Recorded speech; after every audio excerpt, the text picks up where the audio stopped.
Olá, amigos e amigas. Muito obrigado por acessar o canal Ramilfo Ensina. O que podemos aprender com a parábola do médico? Por que Jesus Cristo comia com os pecadores?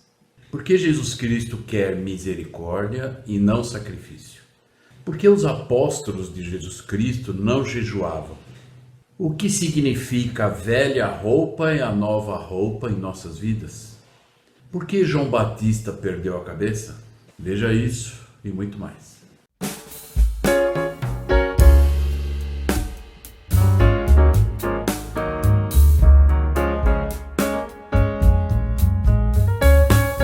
Olá, amigos e amigas. Muito obrigado por acessar o canal Ramilfo Ensina. Essa semana no Vem Segue-me, nós vamos estar estudando o livro de Mateus 9 e 10, Marcos 5 e Lucas 9. Eu gostaria de, nessas duas partes da aula, eu vou usar Mateus 9 na primeira parte e Mateus 10 na segunda parte. Marcos e Lucas, praticamente é o mesmo contexto que nós vamos aprender, mas eu vou usar esses dois capítulos em Mateus. Lembrando aqueles que não se inscreveram, por favor, se inscrevam no canal, ative o sininho, compartilhe com as pessoas. E se você tiver alguma pergunta ou comentário, por favor, use o campo abaixo do vídeo para que você possa fazer suas perguntas e comentários. E eu agradeço. Então, uma das coisas que no meu estudo pessoal, que eu vou compartilhar nessa aula e que eu observei, é a respeito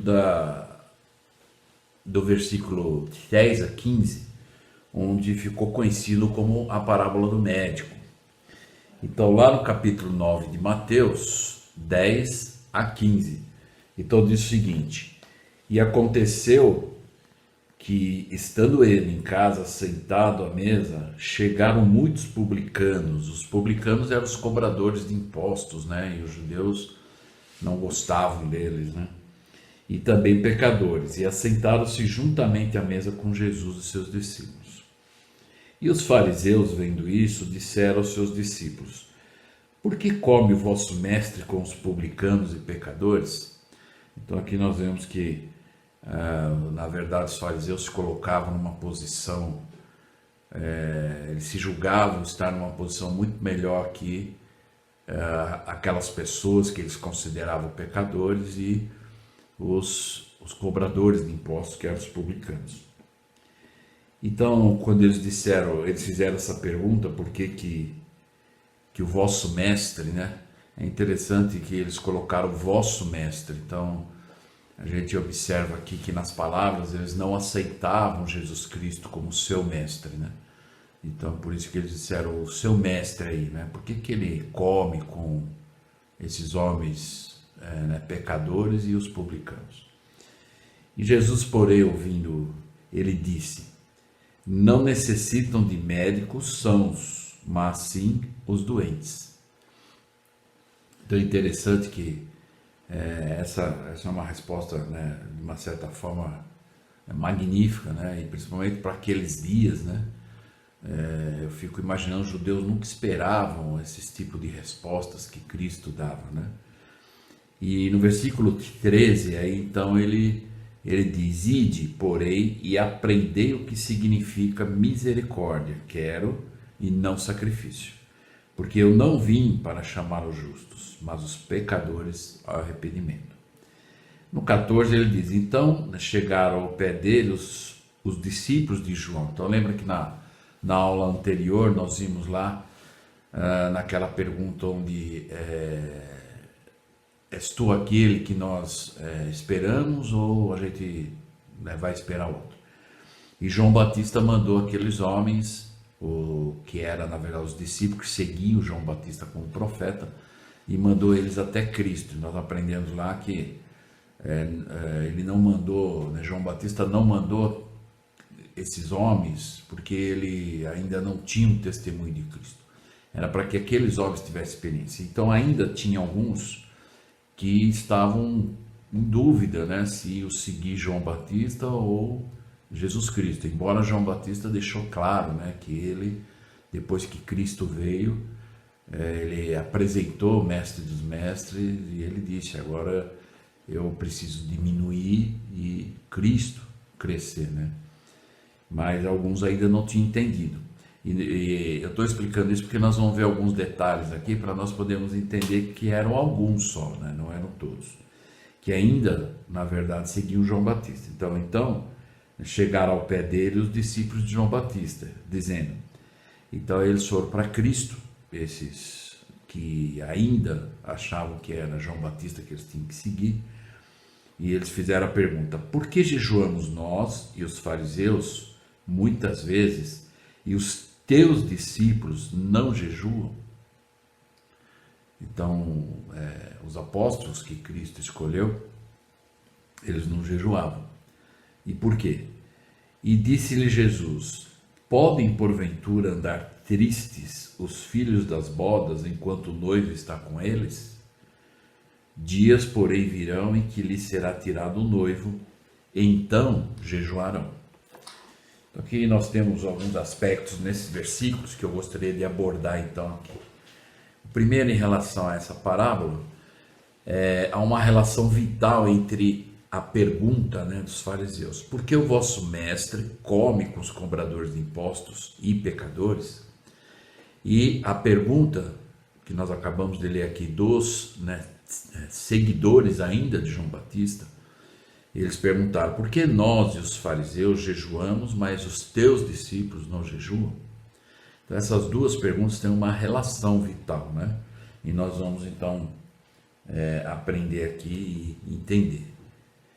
Há uma convivência com pecadores que os confirma em seus pecados e deve ser evitada. E há também a convivência com pecadores que os tira dos seus pecados. Então é esse o convívio aludido aqui no contexto que nós lemos, né? E que deve ser apreciado ou entendido. Então eu vou procurar colocar essa visão.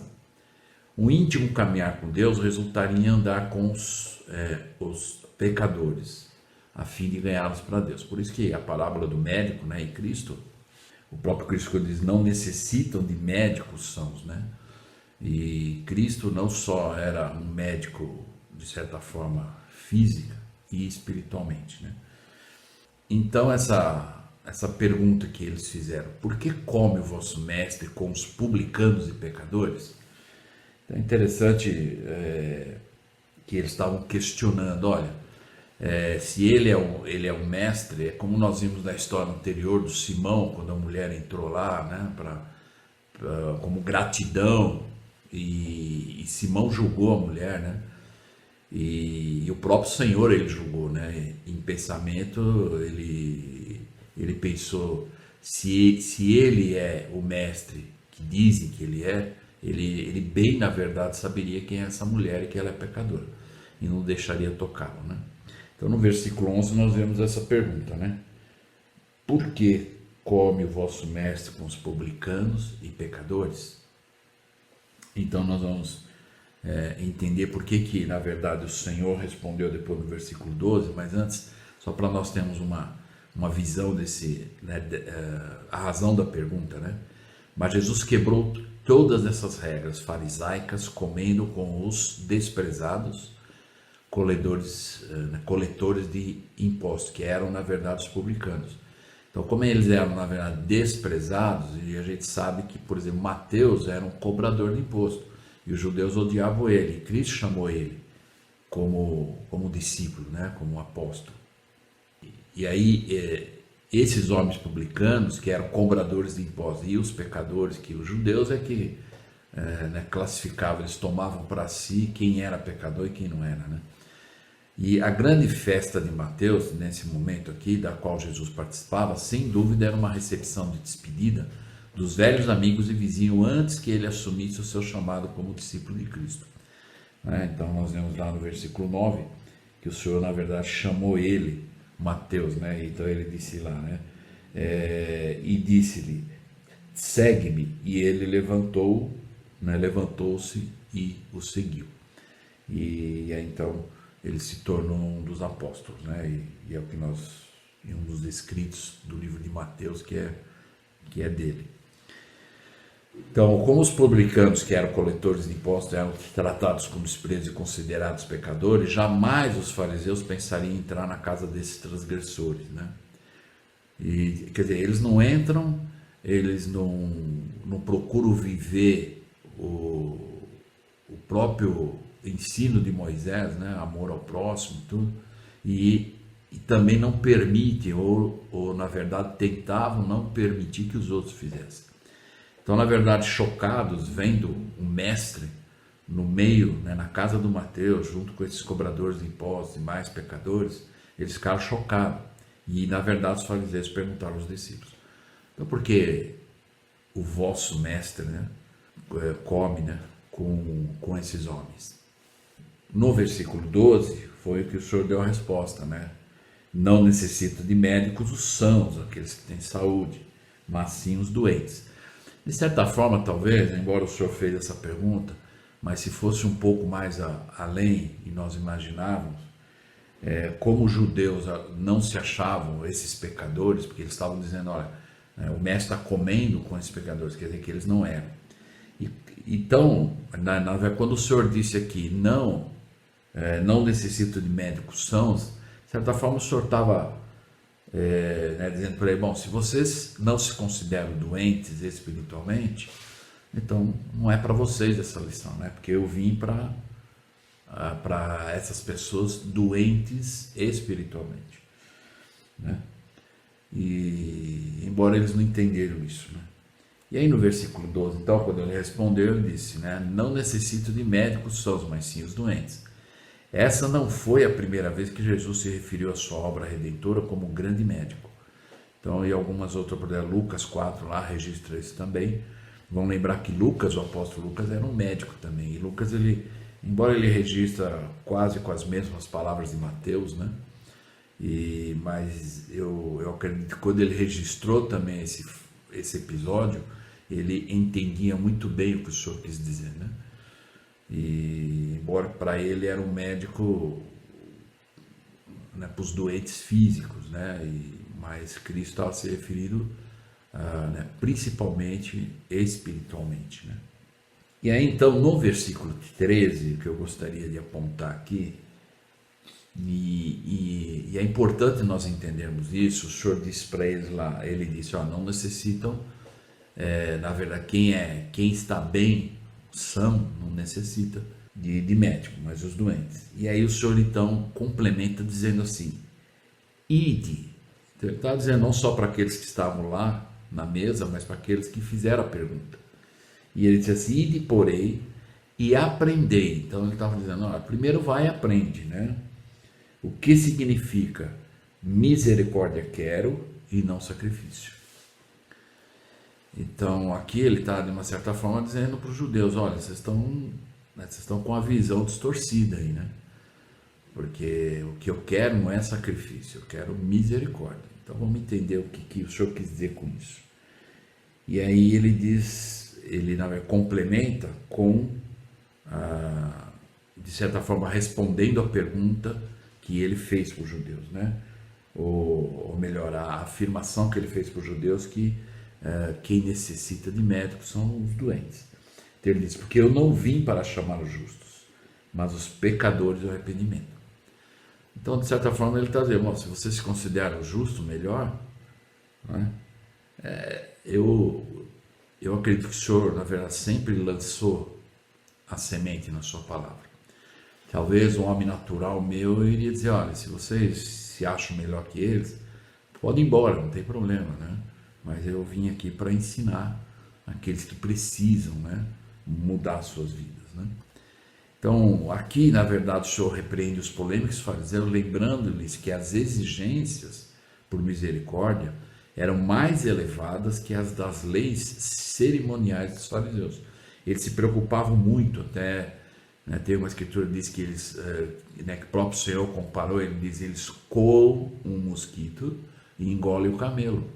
Então, às vezes eles ficam em alguns detalhes, eles não deixam passar, coam o mosquito e acaba engolindo um camelo, que é a coisa mais importante, acaba passando, né? Então, nessa frase, nesse momento que o Senhor falou, misericórdia quero e não sacrifício, ele está dizendo exatamente isso. Ele está dizendo que as exigências da misericórdia eram mais elevadas, e de certa forma ele está dizendo para eles, bom, se vocês ainda se consideram justos, vocês pelo menos teriam que ter misericórdia desses pecadores, né? E eu vim para eles. Então ele está dizendo, a misericórdia é mais elevada que as leis cerimoniais que os fariseus tanto se apegavam e não observavam o importante, né? Então, reparando e ensinando o que estava errado e dando a oportunidade também aos fariseus, o Senhor disse para eles que não viera chamá-los justos, como na verdade os fariseus se achavam, mas os pecadores do arrependimento. Os fariseus julgavam-se sãos, por isso a missão de Cristo não servia nem para eles. Então, como médico, seu lugar era junto aos necessitados. Porventura, milhares de almas oprimidas e aflitas, por causa do pecado, não acharam consolo nas inigualáveis palavras e ensinamentos de Cristo? Então, por isso que ele disse que ele era um médico, né, para os doentes e não para os justos. E então, nesse momento, na verdade, os fariseus, eles se retiraram, né, e não tinha mais argumento, né? E claro, eles não eram também, eles eram homens letrados, eram homens inteligentes, e eles entenderam o recado, né? Talvez falar, bom, agora nós na verdade nos demos mal mais uma vez, né? E aí foram embora. Uma outra coisa que então aconteceu aqui, que nós vimos, é que aí eles fizeram a pergunta, por que nós, aqueles que seguiam João Batista, né, que ainda não entenderam que João Batista foi, na verdade, somente o preparador do caminho do mestre, dos mestres, e aí então ele observou que os apóstolos não jejuavam, então eles fizeram a pergunta, né, por que nós, né, no versículo 14, ele diz, por que jejuamos nós e os fariseus, muitas vezes, e os teus discípulos não jejuam? Então aí, embora esses, vamos dizer, né, seguidores de João Batista não eram como fariseus, né,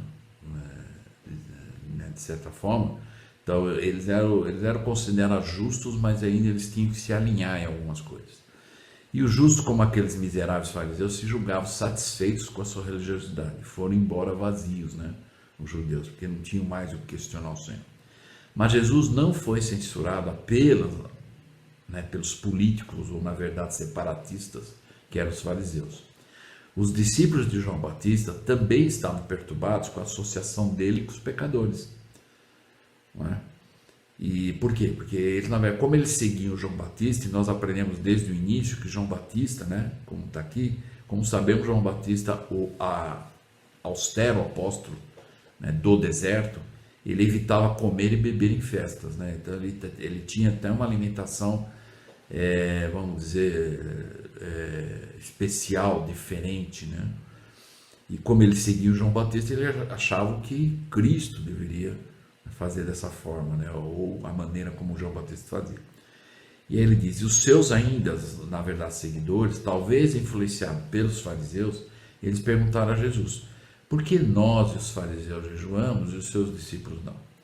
Assim o mestre foi questionado por contrariar a maneira convencional de agir, que eles estavam acostumados a seguir João Batista, e então eles achavam que aquela era a regra, né? Ou como Cristo devia se portar. Agora vamos, é um detalhe aqui, mas é muito interessante para a gente poder fazer uma aplicação, uma associação. Por que nós, os fariseus, jejuamos, mas os teus discípulos não? Foi a pergunta. Um detalhe que podemos observar é que ainda havia os que consideravam João Batista maior que Cristo, pois estes obedeciam às regras ditadas por João Batista, mais ou menos nos padrões dos fariseus, mas não eram tão hipócritas quanto os fariseus. E durante o ministério de Cristo ainda estavam formando um corpo separado. Então, embora esses, na verdade, seguidores de João Batista, eles estavam, na verdade, seguindo João Batista e ao mesmo tempo Cristo, mas eles estavam criando aquele grupo. Como certa vez o senhor perguntou para os apóstolos o que as pessoas diziam sobre ele, né? E aí ele recebeu a resposta que alguns dizem que você é de João Batista, outros dizem que você é de Paulo, outros dizem isso. E aí então o senhor faz aquela pergunta impactante: e vós, quem dizeis que eu sou? E aí então Pedro revela, né? Através do poder do Espírito, ele revela Cristo como o Filho de Deus, né? Então, alguns ainda estavam, vamos dizer, na verdade, formando grupinhos. Eu gosto mais, né, do jeito do João Batista, né? E eu sou do João Batista. E isso às vezes acontece sem nós percebermos, por isso que nós temos que tomar cuidado, por exemplo, na missão.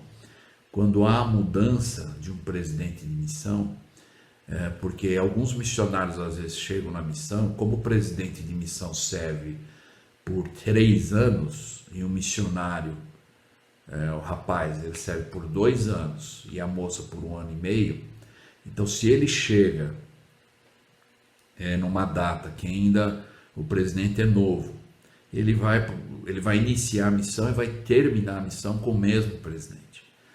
Mas aí vai acontecendo as mudanças e transferências, e alguns vão chegando já no ano, por exemplo, que o presidente vai embora. Então ele vai ficar, na verdade, um pouco tempo com aquele presidente e vai ter a mudança, porque aquele presidente vai embora e virá um novo presidente.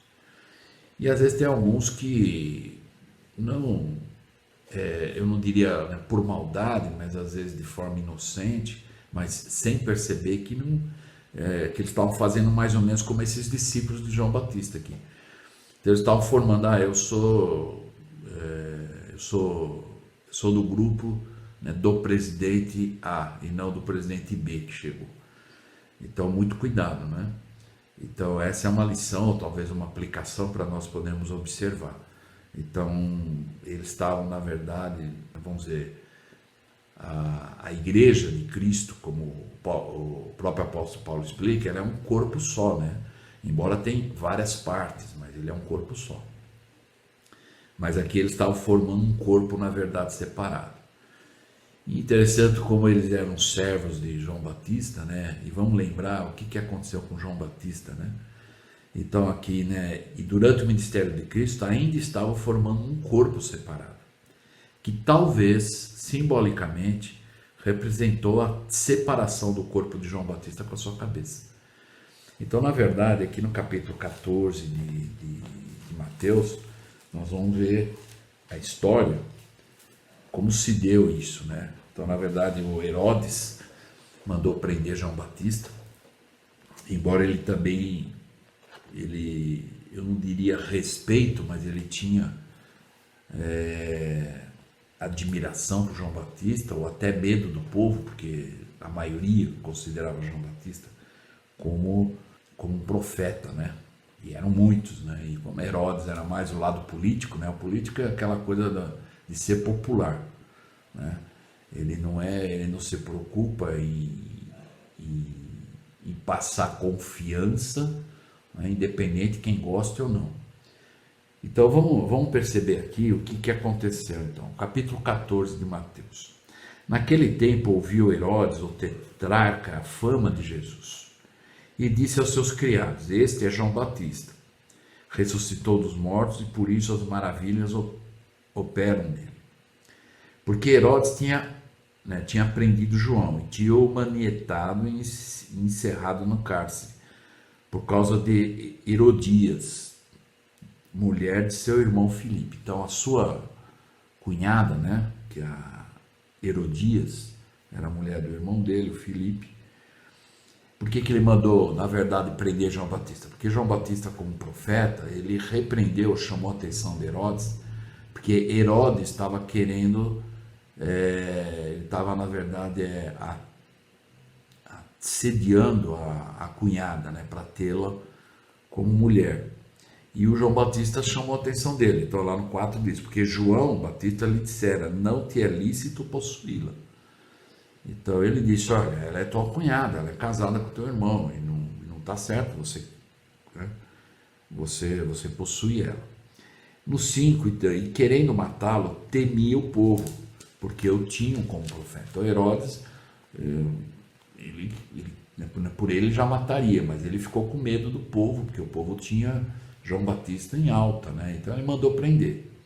Mas olha o que aconteceu.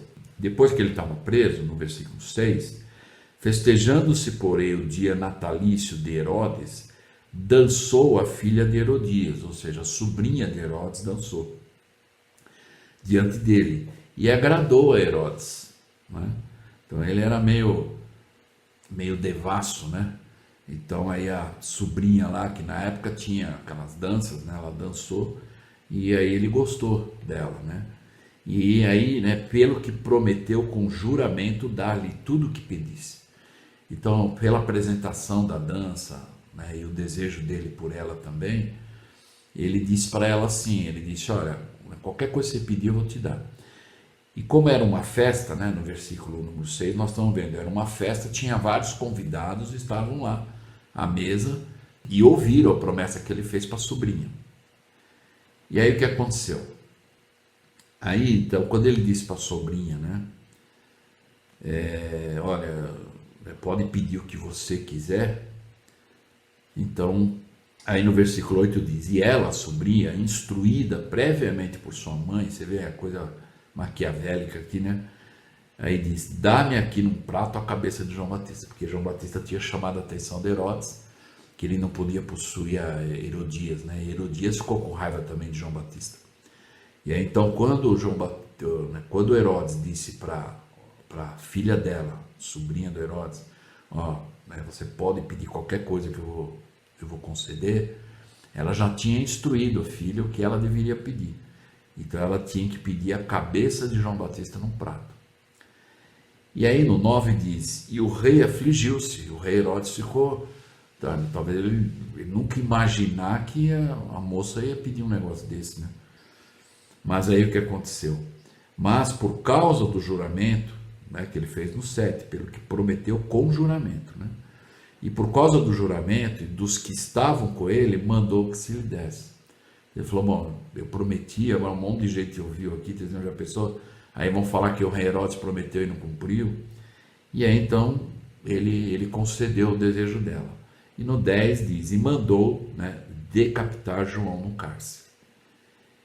E a sua cabeça foi trazida num prato e dada à jovem, e ela a levou à sua mãe.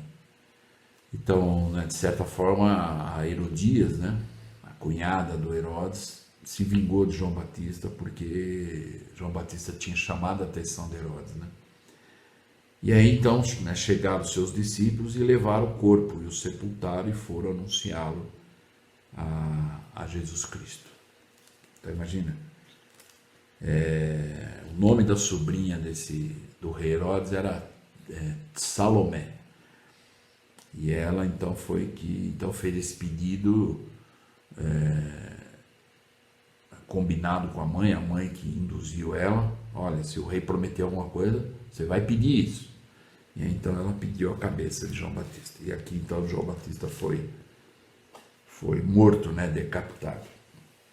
E aí diz aqui que quando ficaram sabendo disso, né, os discípulos foram contar para Jesus Cristo, e diz que Jesus Cristo então se retirou rapidamente e continuou o trabalho, né? Claro que isso vai ter uma grande consequência, né, pro Herodes, né? E aí então, ainda em relação à pergunta, né, por que nós os fariseus jejuamos e os seus discípulos não? A ilustração da parábola do noivo, que nós vamos ver um pouco mais adiante, torna-se mais significativa quando relacionada ao testemunho de João Batista sobre Jesus como noivo. Ele disse ao povo que a chegada do noivo seria a complementação de sua alegria. E ao aplicar a ilustração do noivo a si, Cristo disse que a razão pela qual seus discípulos não jejuavam era que ele estava com eles. E com Jesus no meio deles, de que outro modo estariam senão muito felizes. Então Jesus, porém, lembrou aos seus que seria tomado deles, ou tirado e erguido, quando se referiu à morte, ressurreição e ascensão iminentes. Durante todo o tempo que os discípulos tinham a presença física do Mestre, todo medo e dúvida foram afugentados. Mas, depois do Calvário, ficaram tristes, como prova o episódio do caminho de Emaús. Então, em relação a essa pergunta que fizeram, por que seus discípulos não jejuam? E Cristo falou, porque eu estou aqui. Eles não precisam jejuar, eles já estão felizes, já têm alegria plena comigo. Mas vai haver um momento em que eu vou ser tirado do meio deles. Aí por isso que ele diz lá, no final do versículo 15, ele diz, mas dias, porém, virão em que lhe será tirado o noivo, então jejuarão. Então eles vão precisar jejuar. Mas agora, nesse momento, não. E é respondida a pergunta, né? Então, aí aconteceu um outro episódio aqui, na continuação do ensino, né? E que nós conhecemos como a parábola da roupa e dos odres, novos e velhos, né? Então, versículo 16 e 17. E ele diz aqui, ó, ninguém põe remendo de pano novo em roupa velha, porque, né, semelhante remendo rompe a roupa e faz maior a rotura. Nem se põe vinho novo em odres velhos. Do contrário, rompe-se os odres e entorna-se o vinho, e os odres estragam-se, mas põe-se vinho novo em odres novos, e ambos se conservam. Aqui, de certa forma, nós temos que entender a linguagem que o Senhor está usando aqui, e ele estava se referindo aos homens lá, na verdade, os fariseus, né? As tradições, e que Cristo veio cumprir tudo isso, e eles tinham que entender isso, né? Então aqui, a princípio, se aplica ao costurar o tecido novo em vestidos velhos e desgastados. Então, o que ele quis dizer com isso em relação ao Evangelho? Remendar é algo comum, como toda mãe sabe. Mas aqui, nesse exemplo, o Senhor usou esse tipo de parábola para explicar exatamente isso. Mas aqui não se aplica ao modo normal de consertar uma vestimenta. Aí ele disse, a velha roupa da nossa vida, pecadora e egoísta, não pode ser remendada.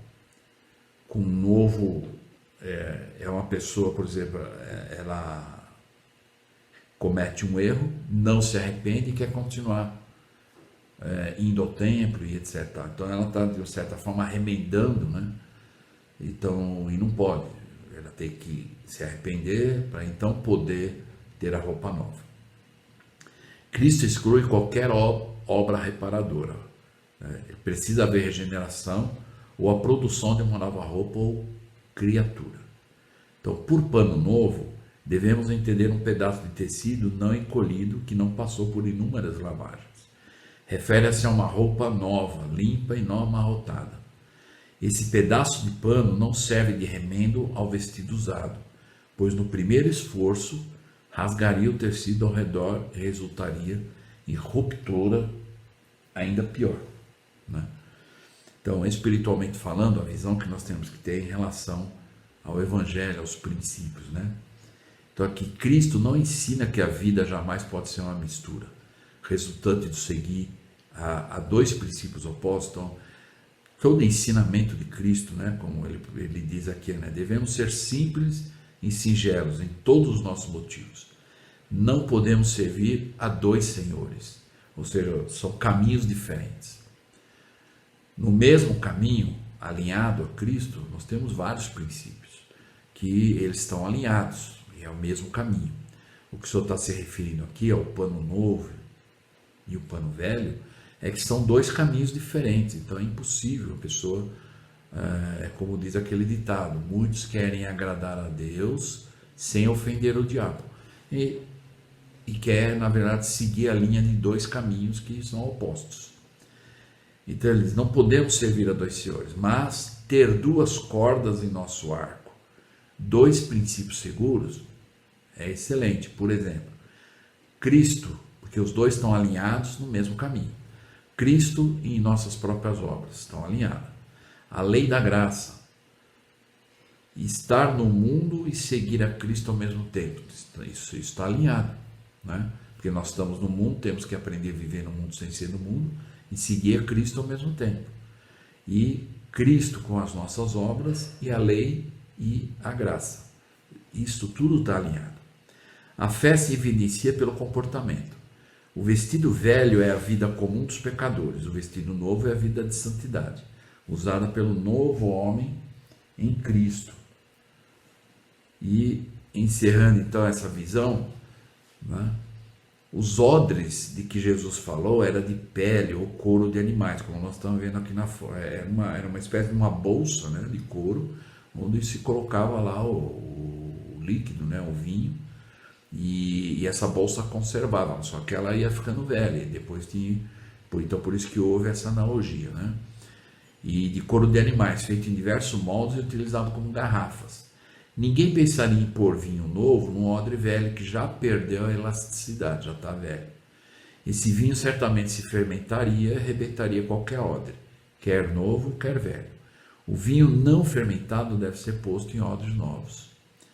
Não é difícil buscar a interpretação, né, dessa parte da parábola.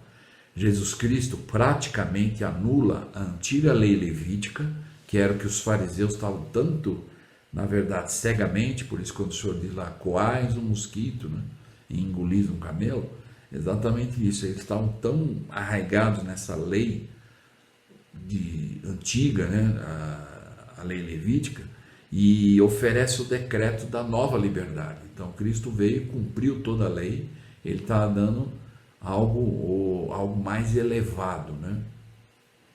Então ensinar a doutrina de Cristo sobre fórmulas antigas traria decomposição e ruína.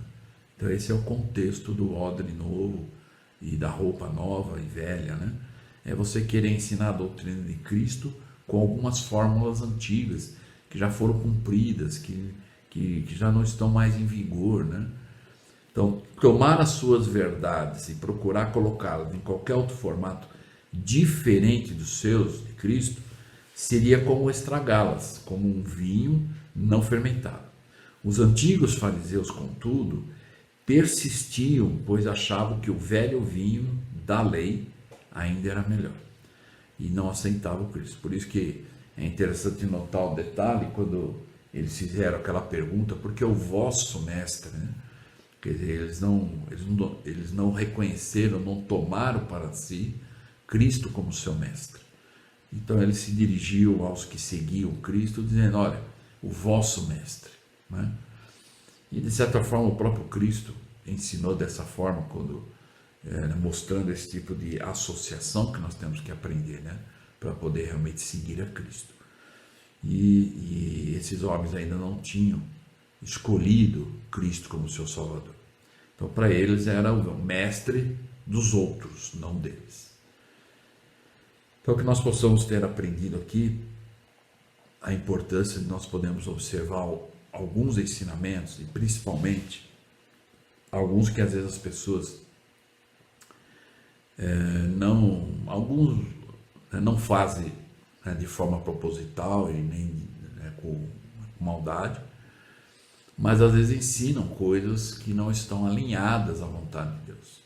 Às vezes ensina aquilo que ele pensa, às vezes ele ensina aquilo que ele foi ensinado tempos atrás de forma errada, mas para ele aquilo ainda era certo, até ele descobrir o correto, né? Aí quando ele descobre o correto, ele vê que o que ele pensava, ou o que tinha sido ensinado para ele, não era exatamente aquilo.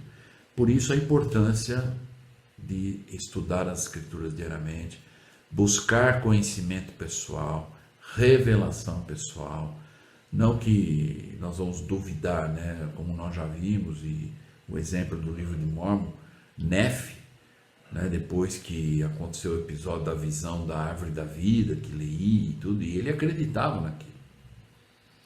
Mas aí ele pediu para também saber por ele mesmo.